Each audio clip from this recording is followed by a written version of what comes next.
જય માતાજી, જય મોગલ. હું તમારો કપ ગઢવીને આજ હું તમને કહેવા આવ્યો છું મારા જીવનમાં બે અનુભવ આ મહિનામાં બન્યા, એક સારો અને ખરાબ.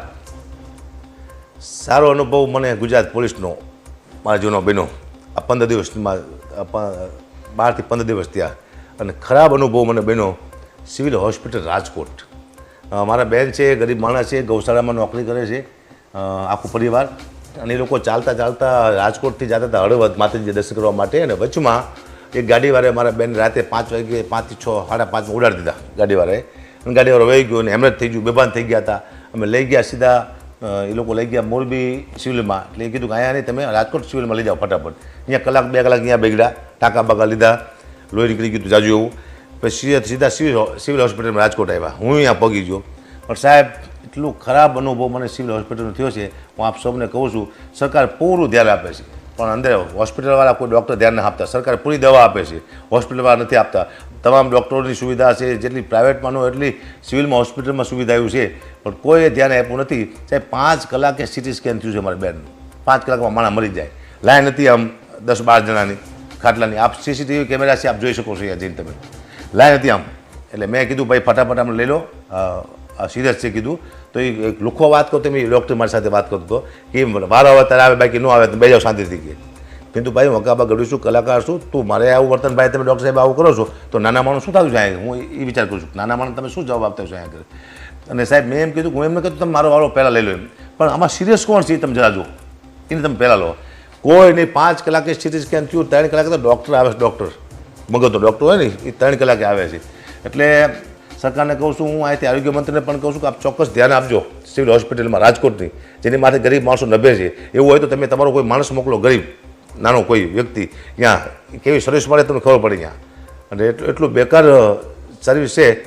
મેં નાને એક મંત્રીને પણ મેં ફોન કર્યો હતો. સાહેબ, મંત્રીનું પણ માન આ લોકો રાખ્યું નથી, બિલકુલ માન નથી રાખ્યું, કોઈ ધ્યાન આપ્યું નહીં. મારી સાથે માણસો પણ સારા સારા હતા એમ, પણ કોઈ તમે આ સીસીટીવી કેમેરામાં જોઈ શકો છો. 12 થી 15 દિવસ થયા છે. હું તારીખ એવું હોય છે તો આપી દઈશ તમને. સિવિલ હોસ્પિટલનું બધા ન્યૂઝ જોવાની વિનંતી કરું છું. આપણે ચોક્કસ રાજકોટ સિવિલ હોસ્પિટલમાં જાઓ અને એક દર્દીને પૂછો, દર્દીને તમારી હાલત શું છે અહીંયા આગળ. કોઈ ધ્યાન આપતું એમ. સરકાર દવા આપે છે, સરકાર સુવિધા આપે છે, પણ ડૉક્ટરો છે કોઈ ધ્યાન આપતા છે નહીં. આ મને કરવાનો અનુભવ થયો છે. એને કરતાં પ્રાઇવેટમાં હું લઈ ગયો. મેં કીધું હાલો, મારી પાસે 5 રૂપિયા છે, હું મદદ કરી શકીશ મારી બેનને, હું પ્રાઇવેટમાં લઈ જઈશ. પણ નાના માણસો ક્યાં જાય છે પ્રાઇવેટમાં? એનો મતલબ નાના માણસોને મરી જવાનું હોસ્પિટલમાં? આવી ખરાબમાં ખરાબ સેવા આપે છે ત્યાં સિવિલ હોસ્પિટલમાં. આપ ચોક્કસ આનું ધ્યાન આપજો. પહેલાં આ મારો ખરાબ અનુભવ છે જીવનમાં પહેલી વાર, કે નાના માણસ શું થતું છે, ગરીબ માણસને મને પહેલી વાર દયા આવી. મેં તો આ લોકો હકાબા નામ છે એટલી ઓળખાણ છે, છતાંય મારું કામ ન થયું તો નાના માણસ થતું શું છે?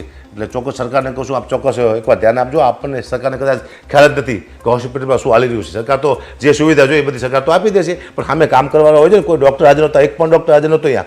આપ કેમેરામાં જોઈ શકો છો. મગજના ડૉક્ટરની જરૂર હોય તાત્કાલિક 2-2.5 કલાકે મગજના ડૉક્ટર આવ્યા છે. એટલે ચોક્કસ આની આપ સરકારને વિનંતી કે આપ ચોક્કસ આનું નોંધ લેજો.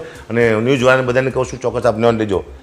સિવિલ હોસ્પિટલ રાજકોટ એ નાક કહેવાય આપણે ગુજરાતનું. સિવિલ હોસ્પિટલ રાજકોટની સિવિલ હોસ્પિટલ છે, ગુજરાતનું નાક છે. એ નાક કપાવવાની વાતું છે. તો ભાઈ, નાના માણસો મળે છે, એકવાર ચોક્કસ ધ્યાન લેજો. આ તો હું જો મને ખબર પડી કે આવું બધું ચાલી રહ્યું છે. મારી બેન જીવન અને મરણ વચ્ચે ઝોલા ખાતી હતી.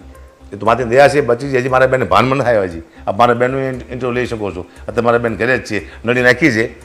નાના માણસો એટલે પછી જાજી હજો ટાઈમ પ્રાઇવેટમાં રાખી ન શકે. પણ હું વકાળ હોસ્પિટલ છે ત્યાં ગયો હતો. ત્યાં પણ મારા બેનના પૈસા કંઈક બિલ બન્યું હતું 5 થી 40 હજારનું. એ લોકોએ મેં કીધું ભાઈ નાના માણસો છે તો પ્રાઇવેટ ડૉક્ટરને સારા ઓછા પૈસા લીધા, અડધા પૈસામાં દવા કરી દીધી. વકાળવાળાએ અડધા પૈસા રજા આપ્યા. પછી હું સ્ટર્લિંગમાં લઈ ગયો, વધુ બીમાર હતા એટલે. પણ પૈસા આપ્યા પછી અડધા પૈસા પાછા આપ્યા વકળમાંથી. એથી વિશેષ મહેતા સાહેબ કરીને છે, રૂપેશભાઈ મહેતા સ્ટર્લિંગમાં, એમને મેં વાત કરી. મેં કીધું સાહેબ નાના માણસો છે એ દાખલ કરી દો. કોઈ બિલ લીધું નથી.